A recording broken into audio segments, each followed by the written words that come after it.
Namaskar. Welcome to Ask Sumit episode 65. Today we're going to talk about China, Pakistan and Bangladesh, the developments and also some very interesting disclosures. And I'm going to be doing a little bit of talking myself too. So let's now welcome Sumit PG. Sumit ji, namaskar and welcome to PGurus channel. How are you? Jai Sri Ram, Radhe Radhe sir. All Kushal Mangal, very Kripa, Lord Mahakal, your Ashirwad, and all the blessings of our beloved viewers. Thank you very much. Beloved viewers indeed. And viewers, today the first thing that we're going to talk about is China, Pakistan and Bangladesh games. Viewers, what I'm going to do, and I'm just saying this for the first time now, on PGurus app, we're going to have a video that's not going to be on YouTube. I'm just going to give it for those who have downloaded the app. And this is a very important disclosure that I'm going to be making, and it is not going to be for everybody. Those of you who have the app, I'm also encouraging you to download the app. Let's put it that way. And there are some important disclosures that are coming your way. Do look into that one. It does not get me a cent, but I owe something to the members. You pay extra money. You deserve something more, which is why we are doing this thing. Also, others, if you download the app, you get it for free. It's not like I'm asking you to pay to get this content. So please do that. Help us out. And now let's talk about these three people. China, Pakistan and Bangladesh games. We did a little bit of touching upon this in Colonel Raina's hangout today about an hour ago. Do watch that one too, because Colonel Raina has brought out some new angles that perhaps you all are not aware of before. So over to you, Sumitji. 15-20 minutes. Go for it. No, sir, in the name of Lord Sree Ganesha, let's do the Sree Ganesha of today's show. Look, there I have been always talking about, and there is this quite evident in the horizon now. China is doing everything to stop India, to hurt India's interest, and to basically put India in a box. They are trying to do everything. Now, the recent thing is that China is not only giving arms, giving intelligence, and enabling the neighbors of India to work against India, to work against Indian interests, but they are trying to also do it diplomatically, politically, and also geostrategically. We went to SCO, we banged the papers on the table, said, look, we are not signing them, we walked out. We said, we don't give a damn to your SCO. If the things are not working as per our interest, sorry, we are not signing it, we are working out of it. That was our stance there. So what is China trying to do? China is trying to, in a way, return the favor. It's not based on SCO, but overall things. After they got a bashing in Operation Sindoor, after their equipment failed, after their bashing in Iran, after a lot of geostrategic pitfall China has gone into. Now, what they are trying to do, they are going to start a formation or an association or a body, we may say it. I mean, we are yet to see how do they exactly put the nomenclature around it. Look, guys, there was this something called SAARC. Now, after Uri attack, India pushed India. We had a SAARC summit in Pakistan. India said, I'm not going there because we lost 17 of our soldiers, which is a lot of lives lost. And Om Shanti. We said, we are not going to SAARC. And after that, the SAARC started kind of fizzling out. So all the other members of SAARC, which including Afghanistan, walked out of the SAARC, and we made a new organization, and the new organization started working and delivering results. Now, in the process, in this South Asian alliance of SAARC, Pakistan was singled out, everybody else left the boat, and we made a new organization. But remember, the charter of the SAARC, or the chapters of the SAARC, were written in Bangladesh. Bangladesh was a key stakeholder in getting the whole formation together. It was all in good faith and brotherhood. Now, Pakistan was left out. Pakistan felt isolated. Pakistan felt humiliated because Pakistan supports and promotes terror. So that part of it is okay. We didn't do anything wrong. Now, after that, the things were going on. Things have been moving on. Now, what we are coming to know is that in Tuning, in China, Pakistan and Bangladesh have been meeting, and they are trying to form a new alliance. And this new alliance is going to be a revival of the whole thing. But here, in the older alliance, SAARC, there was no China. Here is a China-Pakistan alliance. Typically speaking, you will have Bangladesh in it. Bangladesh is saying, yes, we are part of it, but we are not forming any association. We are not forming any coalition. It's just a kind of a, friends club. I mean, in geopolitics, there's nothing called as friends club, but they're saying it's kind of a friends club. And we will invite India. If India wants to be part of it, they can be. Otherwise, it's okay. And we are going to get Maldives, we are going to get Sri Lanka. So basically what they are doing, they are forming a group with China, wherein China's stature will be used to get other countries into the group, and India will be left in a very tricky position. Do you want to take it or do you want to leave it? Now, obviously, looking at a China-Pakistan alliance, I don't think India should be pretty much keen or interested to do it. And the later date, they might try to get few countries on right or left, which are, typical stooges of China, which might be got into this organization. Basically, that was to pay India with the same coin. You got Pakistan out. Now we have found another organization and we are getting you out. And Bangladesh and China, Bangladesh and Pakistan are already in talks with China. They've released the pictures. And when this Tawheed Hussain, the so-called advisor to the Muhammad, what is his name? Muhammad, kya naam hai iska? Yunus Government, yeah. Muhammad Yunus's government, he's saying it's not an alliance, it's just we are just forming a formation now. So this China coming and trying to isolate Bharat, try to diplomatically reduce the influence of Bharat and trying to come into our backyard and tell us, look how powerful I am in your backyard, because this is our backyard. China is pretty far away. A lot of countries don't share a border with China. A lot of them share border with us. They share ocean with us. They don't share border with India. They don't share the ocean with the India, with the China. So this is a very clear and subtle message what is happening our backs, and this looks to be almost farming, putting India in a very tricky position. Is like take it or leave it, my way or highway. My guess, we are not going to take it because it doesn't help us, this doesn't form our interests. Now with it, the SAARC did not have a military charter. So we don't know, in due course of time, you might see a military charter shaping up. You might see an economic charter shaping up. You might see a so-called anti-terror charting shaping up. Then what they will tell you, look, you are not part of this. So, whatever regional information is being shared, whatever regional things are being shared, you are not a part of it. You are not a part of this thing. So you don't get to this information. That's why, unfortunately, we are not able to give you in time information where bloody Pakistan is building the new terror camps and which new terrorists the China is going to block, and how Chinese tech is helping Pakistan to build those terror camps. Sorry, India, you won't know that because you're not a part of that group. And how we are going to have a very good economic zone or a economic arrangement or a tax-free zone in Maldives. Then we are going to try to possibly get one more port in Sri Lanka, and we are going to give them one more debt loan to get them debt trapped. And eventually, when they get debt trapped, they will come running to you. And by the way, Mr. India, we have already done a BRI with Afghanistan. So Afghanistan is a partner. They are all buddies. So all your people which are around you are directly or indirectly under the influence of China, politically, technically, economically, or even militarily. Then all these posts will become an outpost or the proxies of China. So India will be surrounded by proxies of China, which you can rate from A, B, and C. C will be the worst, A will be the best, A will be Pakistan, B will be Bangladesh, and likewise you can categorize them. That is the bigger game plan. If you come, you are doomed. If you don't come, you are doomed. So if you come, you are helpless, you will listen to us and we'll keep on doing this drama and trying to be your buddies, which you are not. And if you don't do, we can still run the show and minus you. So this is what the bigger game plan is. I'm sorry I'm being direct, but this is what the bigger game plan is. And eventually it will not be only a kind of a goodwill thing. Like in the time of COVID, Modi ji proposed, let's have $10 million, as a fund wherein we can help our neighboring countries to fight COVID. India put a satellite and gave them the imagery for free. India gave them weather info. India gave them info about cyclones. Indian Navy helped and rescued a lot of people. Indian Coast Guard has done numerous expeditions to help and rescue these people. But in the return, what we are getting the two Muslim countries in our neighborhood. I'm being direct, which is Pakistan and China already walking the talk with China. It's a matter of time. We'll have Maldives joining there. Nepal, I don't know, plus minus, yes. Afghanistan definitely will be a part of that alliance. And Sri Lanka, still not sure, yes or no.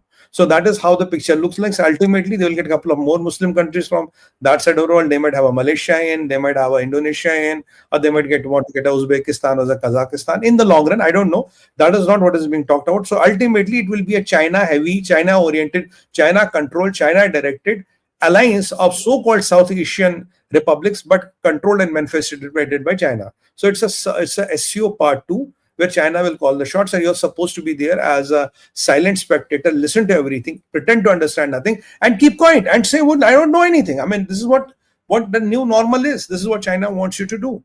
It's a diplomatic snub.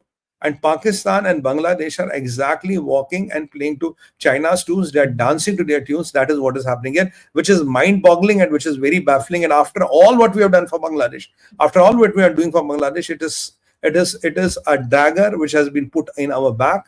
And let me tell you, the Hindu genocide in Bangladesh is not stopping. Again, these mass rapes. One guy was thrown from his building because he was the Jamaat, these what you call these guys asked him for money. He was a Hindu. He didn't pay the money. They were thrown from his building. Our temples get vandalized. Our women get gang raped, and the things continue. One barber gets put in a prison for some $10 issue. So these are the kind of issues which are happening, and I get a lot of videos, I get a lot of films, I get a lot of mails from Bangladesh, and they're saying, "Sumit, do something." I said, "Look, whatever I can do, I'll definitely do it, and I'll try to do it from all the platforms I go." And thankfully, PGurus has been always supporting for this cause, and Sree Iyer himself brings up these causes very regularly. But these people are not worth your friendship or not worth your trust. And what is happening, if I can be very candid and direct, they have taken all the Hindu money, that is Indian money, for their prosperity and all. And now whom they are screwing and killing, they are screwing and killing Hindus. And whom they are walking and sharing the lunches and dinners with and making their good buddies is the communist China, who has all evil designs from A to Z to somehow dismantle India's and India's interest. And let me remind you, 3 days back, they issued one more map wherein much more of our Arunachal, even almost whole of Northeast, is now claimed to be their territory. So this is done at an unofficial level. So that they just do it in an unofficial level, see how it simmers, and then accordingly they will do it one day on official level. So that is what is our relation with China. We might talk of disengagement, we might talk of whatever we want to talk, but China is not going to change its colors unless and until this current Chinese leader goes and there's an alternate dispensation. We still somehow have some hope, but as long as this leader is there, let me tell you, brothers and sisters, we have no hope, and China only understands the power, the language of power. There is nothing called peace without power. That is my humble submission, and we have to really rewrite our policy vis-a-vis Bangladesh. And I urge government of India that time has come to cut out this Hindu Desh. The Hindu Desh has to be cut out, because the kind of atrocities we're hearing, even I saw yesterday a picture, sir. There was a Hindu man, his face was completely decimated, blown up with the brick. And how you could know he's a Hindu? There's a tulsi mala in his throat, so we understand he's a Hindu. I get so many of them every day. I can't show it them on the YouTube because, there's a compulsions. But the genocide, the systematic genocide of Hindus in Bangladesh under Muhammad Yunus's government is continuing, and it's not stopping. Whatever we may want to call it, we may want to be politically correct, but it is not stopping. And only military and kinetic action will settle it. And unless and until there are some regimes which need to change, there are some leaders which need to go. And Yunus is one of them. You don't settle Yunus, you don't get him bags packed out of Bangladesh, nothing on the ground is going to change. But that is what is Yunus. Like in Iran, you don't have the Mulla regime out, nothing is going to change. Bangladesh, you don't have them out. And in Pakistan, you don't have this Mulla Munir and all packed bags. Nothing is going to change, because that is how they work, operate, and think. And even this Mulla Munir has been again threatening India. He says, I'm in solidarity in Kashmir. He's building the terror camps again. He's doing everything what you told him not to do. And he's be doing everything for which he lost off all of his men. But in Pakistan, losing men doesn't matter. He lost yesterday some 16, 18 men. Today, he must have lost another couple of men, which we don't know. But that is how Pakistan is. These people are in the game of death, wherein dying is okay. And that is what it is. So we have to really redraw our maps vis-a-vis our contours. Somebody asked me a question once. Sumit bhai, does the soft power work? I said, yes, it works only in democracies, only where there are civilized people. It doesn't work in communists. It doesn't work with communist and communist autocracies. It doesn't work with Islamic theocracies. So Bangladesh and Pakistan, they're almost there. And one day, even if they merge, don't be surprised, because Pakistan was built on the idea of Islamic caliphate. And Bangladesh is slowly gravitating into that. Pakistan has a geographical boundary because that is the need of the hour. Unless and until that was not the need of the hour, it will be wherein Islam doesn't recognize any boundaries. It is wherever this land of Islam or not land of non-Islam, Darul Salam, and what the concept is. So this is where it is going. And exactly in Bangladesh, they are pulling it to a level where they want to make it an Islamic country driven by Sharia, wherein minorities have only two options: convert or get killed. I will be as candid, as direct as that. And China is playing the dirty game, giving them money, giving them political support, giving them tax support, so that he can use them as pawns against India and make them do what he cannot do directly and doesn't want to get his hands dirty. That is what is the People's Republic of China for you. And I've been saying that unless and until we keep a target that we have to reduce the trade with China to $10 or $15 billion, till that time the China will keep on hitting us, taking our money, having a budgetary surplus, having a trade surplus with us, and using the same money to screw our interests by funding, by giving political support to their adversaries. And when it comes to terrorists, they work hand in gloves with Pakistan. They were perfect brothers in crime with Pakistan and block all our efforts to designate these nefarious elements as terrorists. That is China for you. That is Pakistan for you. And they have a partner called Bangladesh. Now, Afghanistan will join. Maldives, likely. I am not sure about Sri Lanka, Bhutan, and Nepal. Rest are going to join. Let's see how it turns. We'll keep our fingers crossed. But Bangladesh needs to be settled. I have no doubt on that. You need to do whatever you need to do in Bangladesh, and you need to do it fast. Ji, sir. Thank you so much, Sumit. Like I said, look out for my video that's only going to be available for viewing from the app. Do watch that one, and please put in your comments there. I don't want to share this thing on YouTube for reasons I can't explain now. Let's go to the next topic. Sirji, this fatwa time has come and gone. I mean, people don't care about fatwas anymore. And what difference does it make if Iran starts, fuming and frothing at the mouth and saying, I'm going to issue a fatwa against Trump? Somewhere somebody is trying to break the ceasefire. And see, the other interesting story I'm hearing, and I don't have any credibility for this, tomorrow at 7:30 p.m., Sree Iyer App IOS will be joining me.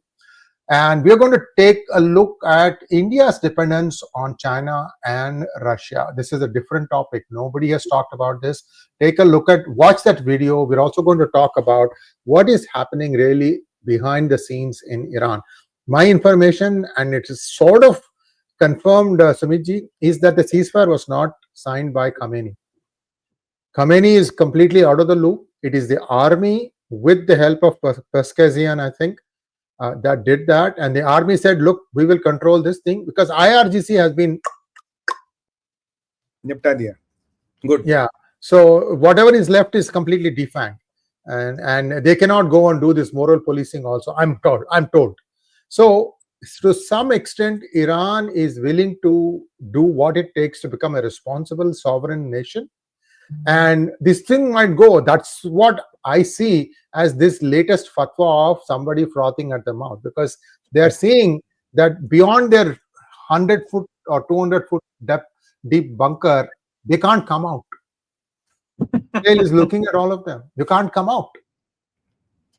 See, this is house arrest of a different kind, but that's what I'm hearing.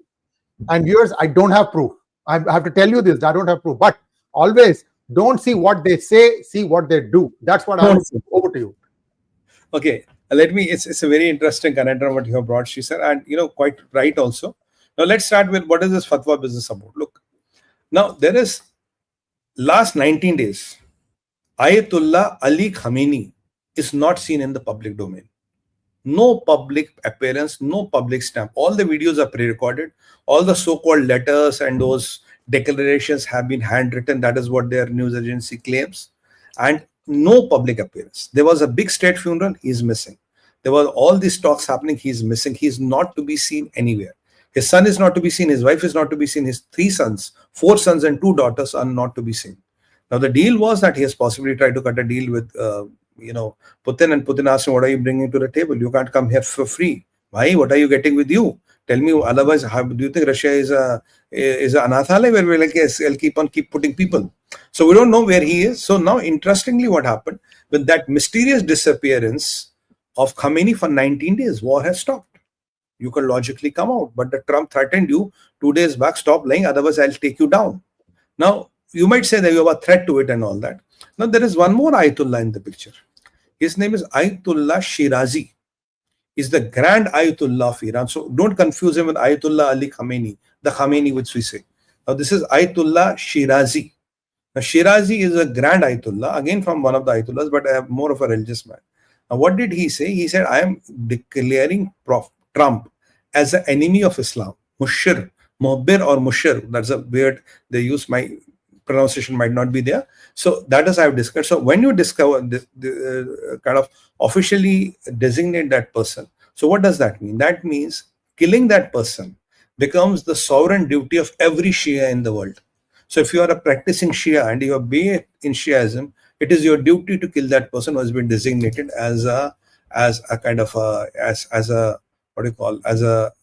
enemy of Islam and as an enemy to the Shiite faith. So in the name of Ali, Hazrat Ali, which is the founding father of the faith, it is your duty to go and eliminate that man. So what does that mean? Now, for the first time, Sree sir, such a fatwa is issued by Iran at that level. You can have those small fries talking whatever they want, but he is the tallest guy in the pedestal to issue fatwa. He is seen next to Khamenei. Now, 3 things here. First things, what made this man to issue a fatwa if Khamenei is still in the game. That raises my doubts further. Is this man authorized to issue a fatwa if Khamenei is alive or is not incapacitated? Point number 2. Is this man one of the designated survivors of the 3 mullahs which Khamenei designated? Point number 4. So these are the 3 questions which again lead to the, my question, where the hell is Khamenei? Now this Shirazi, Ayatollah Shirazi says, now what does it mean? It means IRGC cadres, IRGC infiltrated diaspora anywhere in the world, lone wolf attacks, these Hezbollah, Islamic Jihad, Houthis, anybody, even any devout Shia for that matter, who is religiously devout and takes Khamenei very seriously, is now kind of a sin-free, and it's his biggest achievement in his life to assassinate Trump. Now let me take you back to Israel. Bibi said there were 2 attempts done on Trump which were orchestrated and planned by Iran. And there is a one unit called Unit 804. What is Unit 804? Unit 804 is a unit which specializes in eliminating such high-profile targets for IRGC. Unit 804 might act directly or might act through proxies or might even hire some people or indoctrinate some people, radicalize some people to do it. So it is believed that when the attack on Trump happened, there was a meeting which happened in Venezuela. And this Unit 814 has kind of identified a few people, which I think Americans later arrested. They were all Irani Muslims, and they were arrested and for these charges, and they have been investigated. We don't know what happened after that. Obviously, Americans are not going to talk about that. That is their state secret. But this Unit 804 is there. And so this Unit 804, so the problem for the special services of America is it's not about anybody now. Is this man, now he has kind of put all the Shias literally on the world who believe in him running for a target. He has put a big target on his back, and now the security paradigms have become complex because we are seeing a kind of a situation wherein Mrs. Gandhi got assassinated. It was something like that when the religion gets mixed with politics, and somebody just wants to be a martyr, wants to be a hero. Now, Trump's assassination, sorry to use that, is the biggest trophy in the Islamic world, and the person who does this is the biggest numero uno in the Islamic world. So for American secret services, the problem increases because you can even radicalize somebody within the command, within the chain, within the vicinity to go and do that. Because there is a religious thappa or a stamp or legitimacy. It is a soft assassination order, if you look from my perspective, which has been given, and Khamenei is silent, Iran is silent, nobody is talking about it. Now, what happened in America? Now, I'm coming back to America. Now, America, today morning, I was tracking this Fox News and all. There are 130 Iranis which have been picked up by ICE. And there is a talk that Iranian sleeper cells have been run by them. A lot of these people have contacts with Hezbollah, IRGC. And one of the guys who has been apprehended in America, and it happened across America, so length and breadth, not in one state. One of the guys which has been apprehended was a military shooter of one of the designated countries. Designated is Syria, Sudan, all these, some possibly from Syria. And some of them have been even living in America, legal or illegal. Some of them even have dual passports, and some of them even working for those charitable Muslim charities. So it's the biggest crackdown. And in America, if you look at last 20 years, we have not had so many Iranis arrested. I think the ICE and FBI and CIA, they're already on the job. They're trying to identify them, and they are believed to be many more. And because of this fatwa, the crackdown intensified, and they're trying to pick up anybody and everybody whom they can get hands on, even they have the slightest doubt. Now, there was one interesting connotation here when the director of ICE was asked, "Hey, buddy, all the people you put in the jail," Trump said they all have criminal records. Only 26% of 74% don't have. Why are you putting them in the jail? He said, look, if you're not convicted, the cases are going on, so that means you are not convicted. That means you're not a declared convict. But when the case is going on, you're exactly the same thing. He said it is not only about the people who have cases going on, it's the people whom we assess or ascertain, or with the whole American apparatus, along with the FBI, all ascertains if they are a threat to the America, we'll pick them up and round them and put them in the jail. And anyway, if they are illegals, they have to go to the jail. It is 𝗥𝗘𝗙𝗿 Joe Biden who let such nefarious characters enter America. And now if these characters have entered America, their intentions are not good. You have people who have relations with IRGC, you have people relations with Hezbollah, you have ex-military shooters, you have all kind of those radicalized Molvis, those clerics, that disguise as something, and some of them are even believed to have entered and infiltrated those American critical infrastructure, like those power grids, like those stations and all, where the critical infra of America is run. So it's a big thing, and just join the dots. After this, the crackdown has started, and let's not forget, Trump has signed a declaration, a kind of order, wherein he says if Iran tries to assassinate him, and if they are successful, then it is the duty of J.D. Vance to kind of finish Iran altogether. So things are happening like that. One more development. Now, Shah's son has come on record and said, look, I have been in touch with the Iran's army, and there is a faction, and there are factions of Iran's army which are saying they're kind of moving their loyalty towards me. So if that loyalty movement happens, so a lot of people are asking me a question: how can you do the regime change without putting boots on the ground? Now, if you have people or the factions of army, pledging their loyalty to the Shah's son, then what will happen? You don't need to do the bloodbath, and eventually a smooth transition of power will happen. Khomeinis are still out of the picture. There's a big vacuum. Now, this Mulla, the Ayatollah Shirazi, how much of command does he have? How much of stay does he have? How much of people of Iran and the people of IRGC are going to listen to him? There is a big deal. And on the top of that, I'll tell you one more thing. Now, Shah's son coming into the picture, there's this Intel crackdown, and there are a lot of things which are shaping up. I'm tracking everything. They're shaping at a very fast pace. In the meanwhile, this Shah's son is doing the right thing. If he can get hold of these people, so there might be a government which might be him and Mohammad Pezeshkian, or there might be Mohammad Pezeshkian supported by him. But the whole thing is, I've been telling you from day one, they will not touch Mohammad Pezeshkian. Or Parkasin, I tell him, just give my name to him.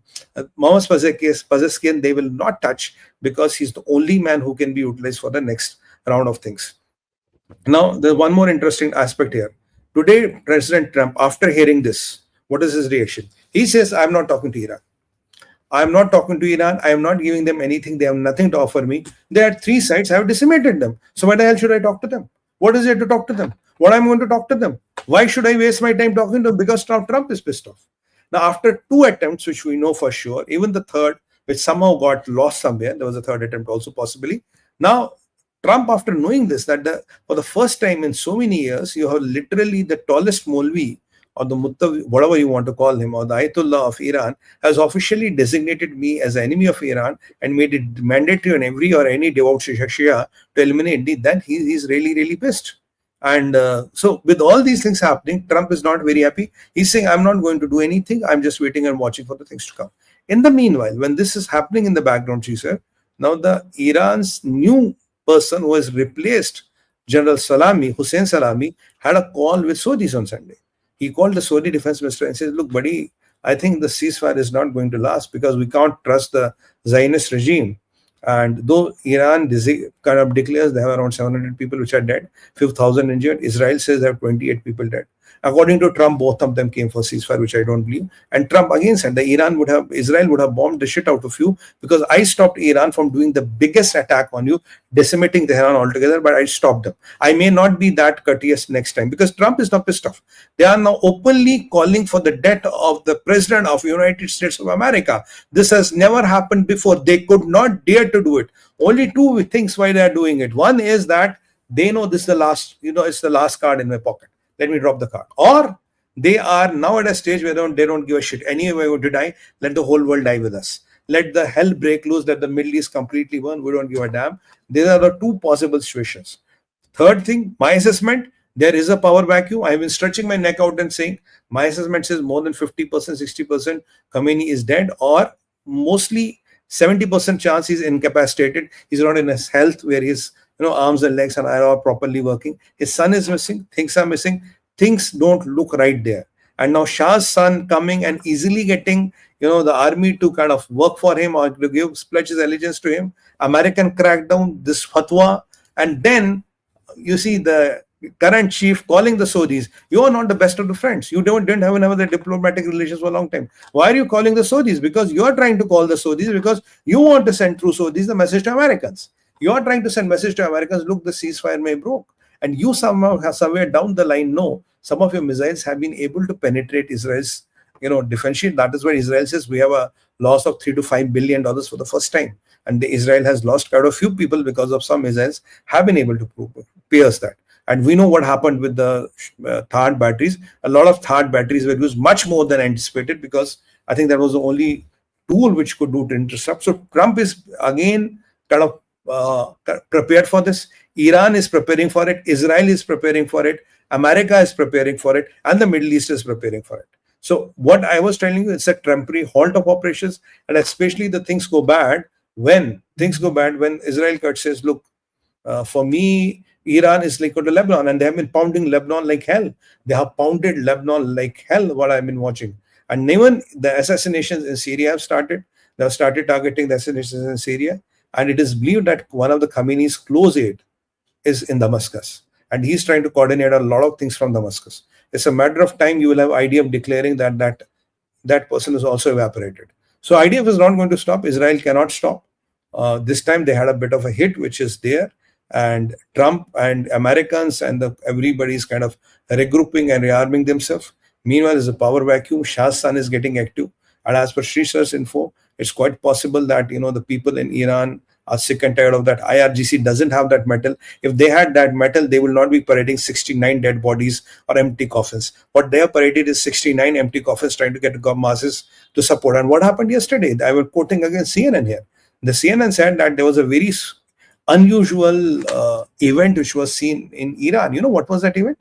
There were these young women who had these babies in hands, male babies especially, 1 year, 1.5 year old.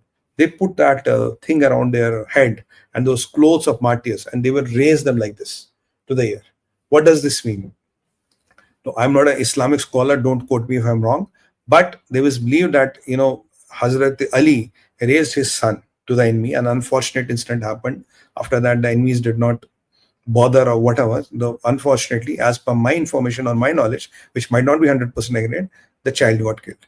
So raising your child like this is like in Iran is like designating this child as a martyr.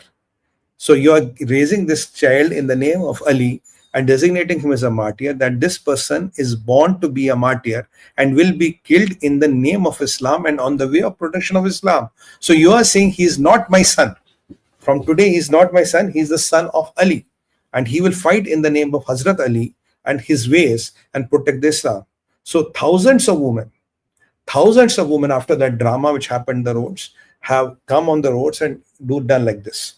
Even if you take 50% of them to be real, 25% of them to be real and hardcore, we are talking that mullahs and maulanas are going to breed a next generation of these rebels or jihadis or whatever you want to call them for next 15 years. And these women, I've seen a couple of interviews, they say, you killed our man, it's okay. Now he's my son, he will go and take the revenge. You kill him, his brother will come and take the revenge. And let me take you back to Gaza. Gaza women have a lot of children, 10, 12, 13. Asked, why do you have 13 kids? He said, a couple of them will be killed. They will be fighting for the Gaza. They'll be fighting for the Palestine. So I'll be left with a couple of them.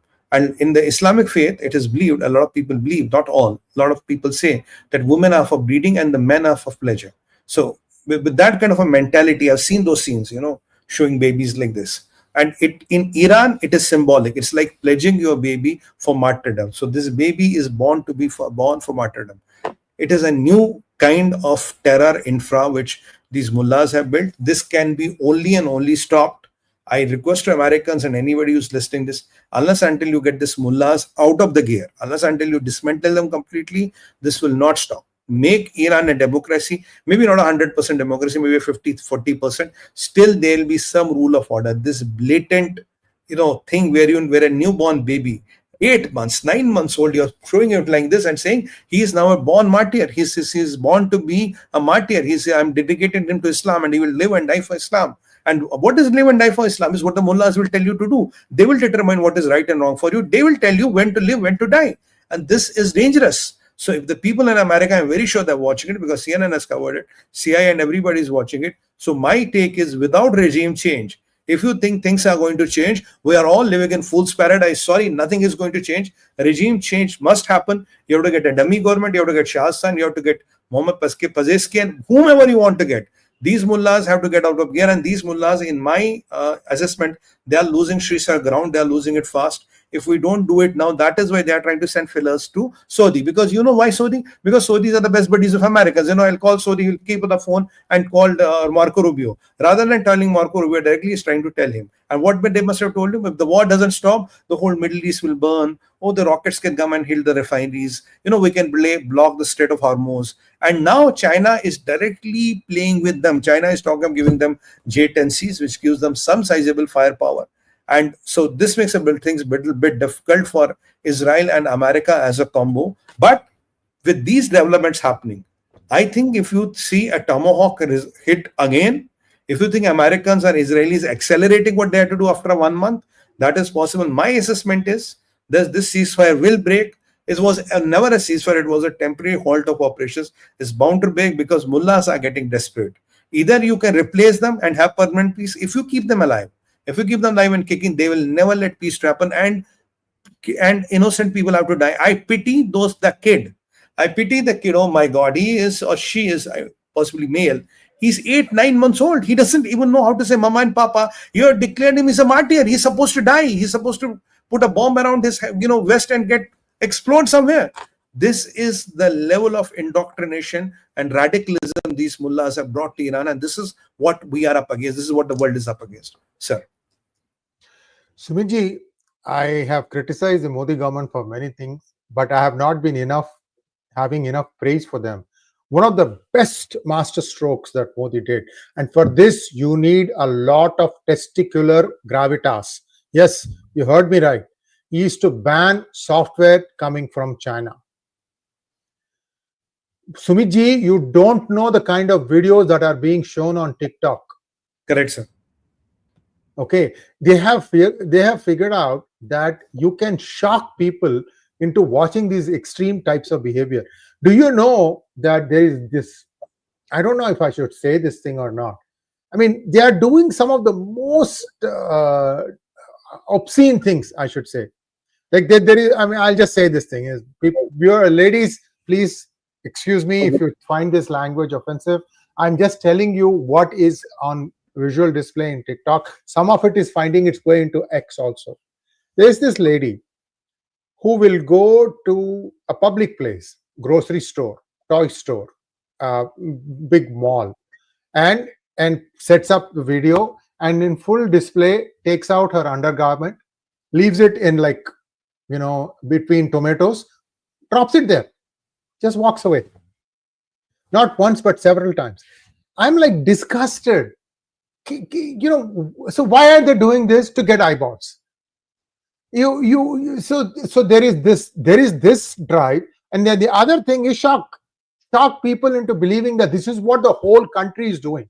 The truth is, and again, I would like to have some Irani brothers and sisters. I don't think PGurus is banned in Iran, although internet is banned. But internet will come back eventually. Please let us know the state of affairs in Iran, because many tell me that 60% of the mosques that these mullahs built, nobody goes there. Bande, sir. Nobody goes there. Correct? Nobody goes there. So they cannot see. 99% of Iran is literate. It is difficult, and it has got a civilizational connect with Zoroastrianism. You can't just like that say people may be doing it, putting up with it, because if you don't do it, the IRGC comes and harasses you. But with Israel wiping out the top leadership in IRGC, a lot of the decision making is not going to be happening. So there is a lot of internal cleansing going on. We don't know about it, but at the end of the day, we should hope that better things are in store for Iranian brothers and sisters. So please, those of you who are watching, or those of you who have family in Iran but now live abroad, just give us an update on what is going on. Because this has become like a dark continent right now. I mean, nobody seems to know what's going on, coming in and going out. So let's get back to our topic. We have done the ceasefire on fears. Everything is done. Wrap up in a minute, Sirji, then we'll take questions. Just 2 minutes. Now the thing is that if you have a cake, sir, you keep it in a mold and you don't have open, what will happen? The cake will not be there. You can have the ingredients which are semi-solid. Which is that oven? The oven is China now. China is helping these mullahs and these mullanas to have the stranglehold on the power. They're doing everything possible to keep this mullah regime up and running, because they believe if they want to confront America, let them confront over the Iranian soil, not on South China Sea and the Straits of Taiwan. That's point number one.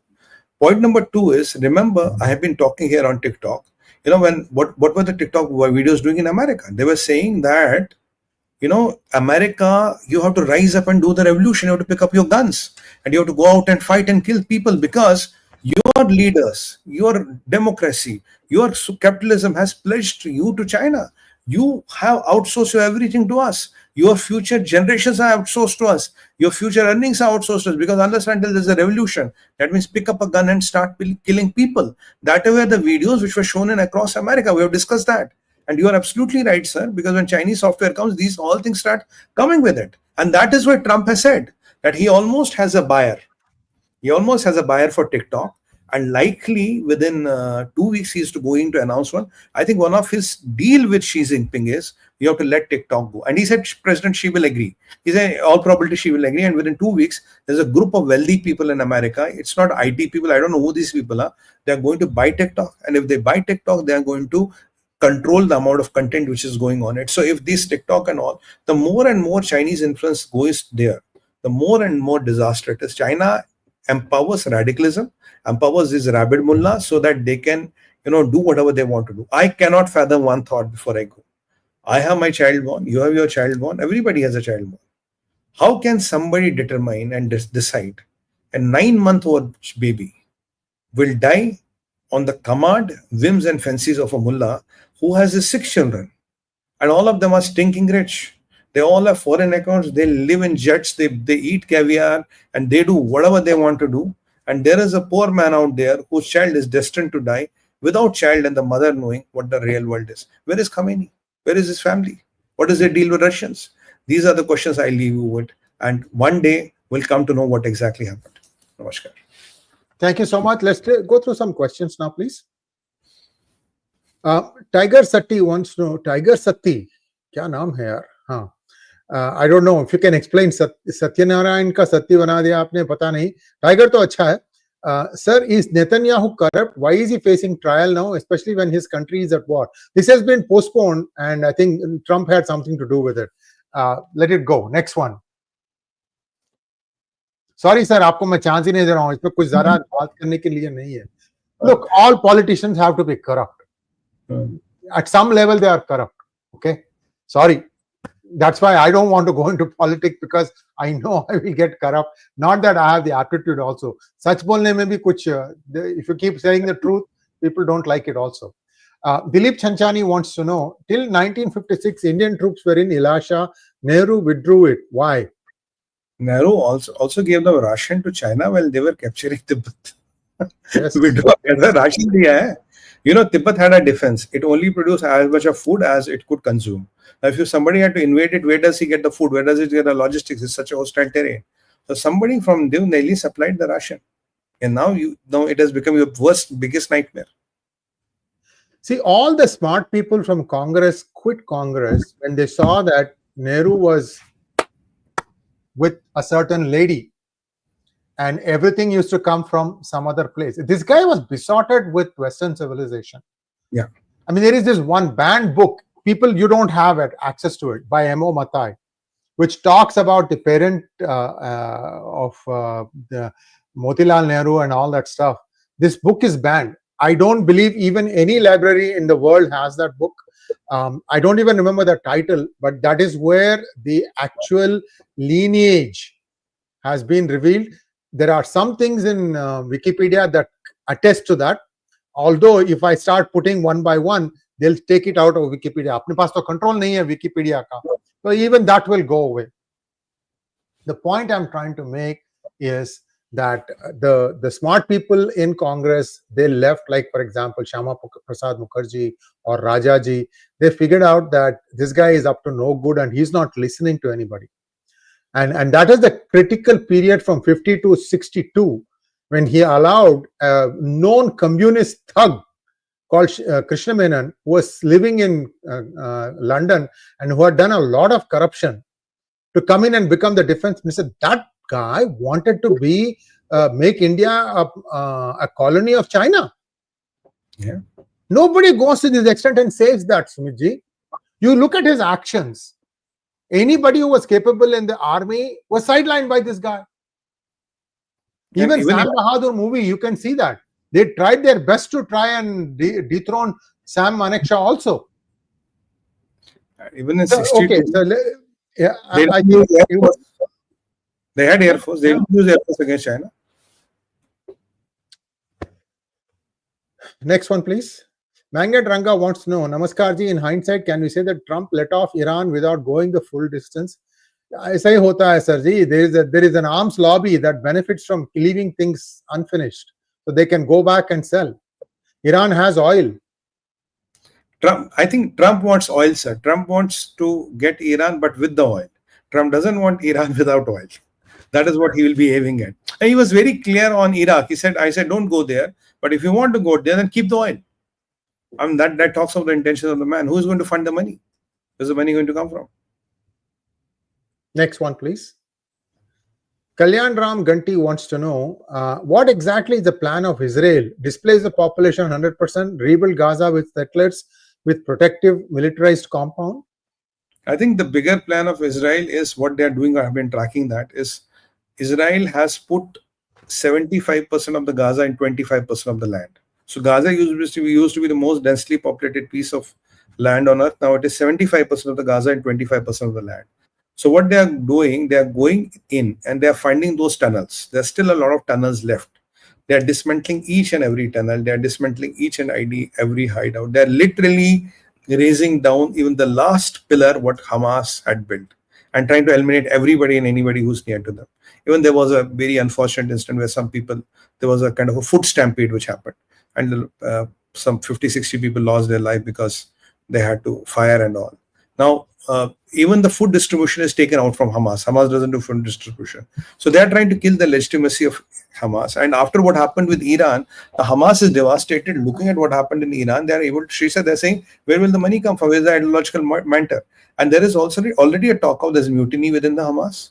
And there are already Palestinian factions which have reached IDF as an alternate to Hamas. So there are a lot of things which are happening there. So Trump had a suggestion. He said all the Muslim countries make a little bit of land and make new Palestine there, which is very safe. Why do you want to make it here?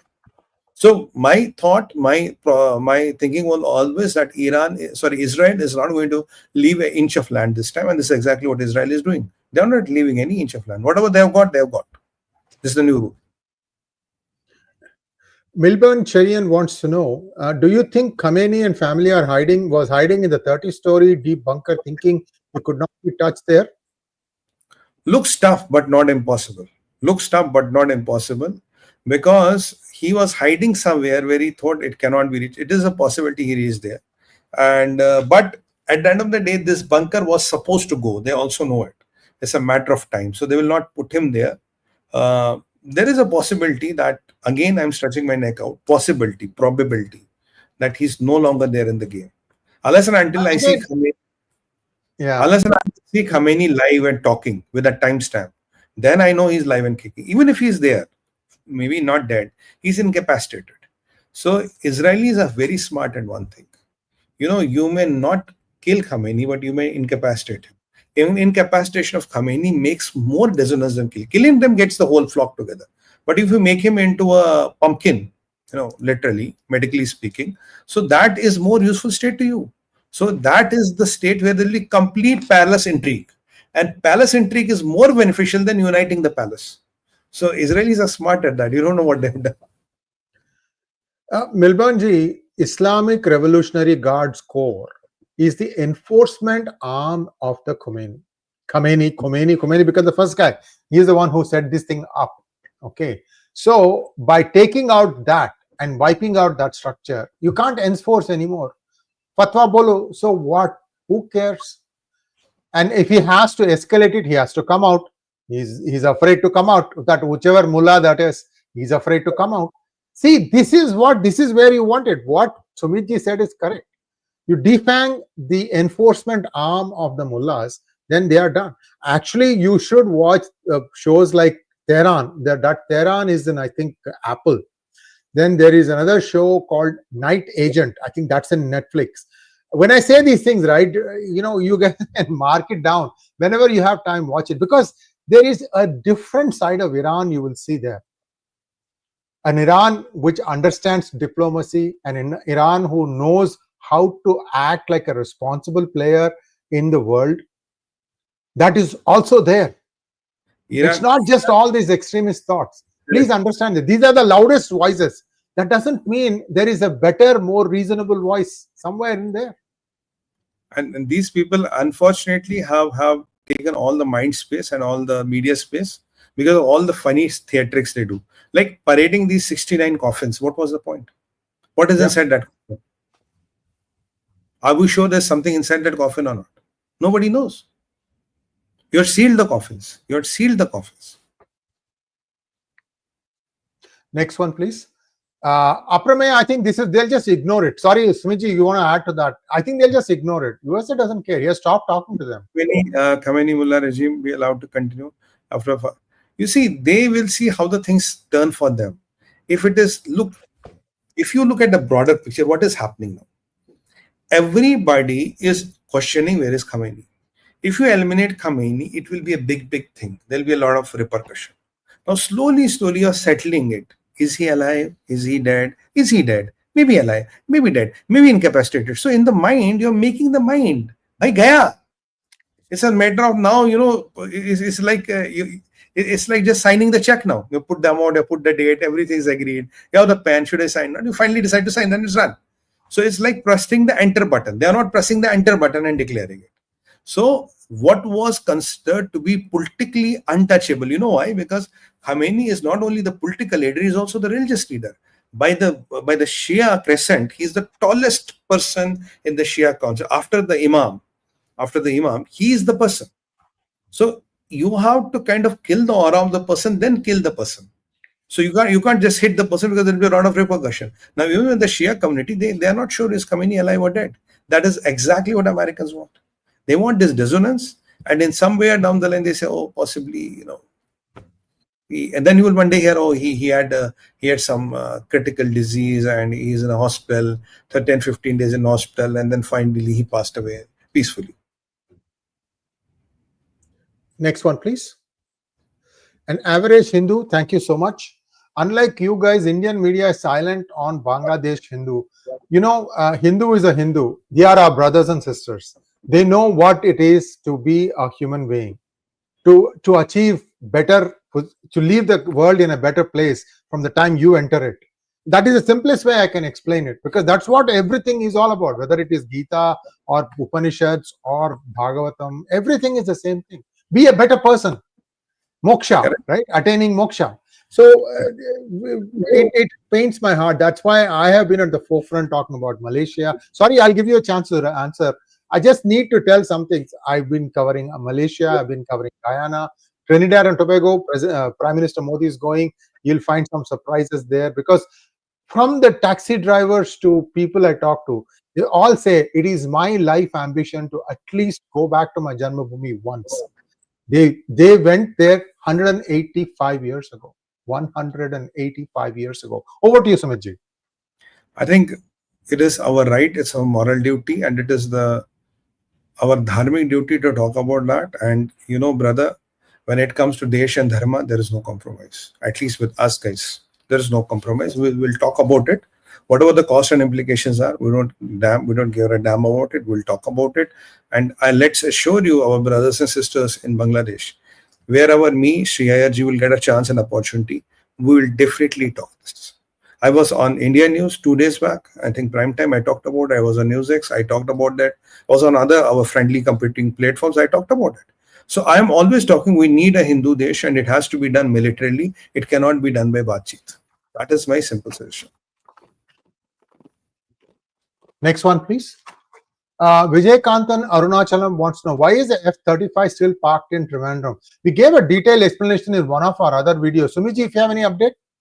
No, sir. I think what I understand is some kind of a technical glitch, and they're coming and fixing it. There is no James or Robin Hood story on it. So if you want to create one, then we have to be fiction writers. There is no James Bond or Robin Hood story about it. And let me tell you, UK is a friendly country. And if there was some James Bond or Robin Hood story around it, you think with Prime Minister Modi, Ajit Doval, Indian Air Force, Anil Chauhan, General Chauhan, and with all those, staunch leaders of India and the military leadership of India, which can send shivers down the spine of enemies, you will let them happen? It won't let them happen. I can create any story around it, but it is a technical issue. And UK is not our enemy country.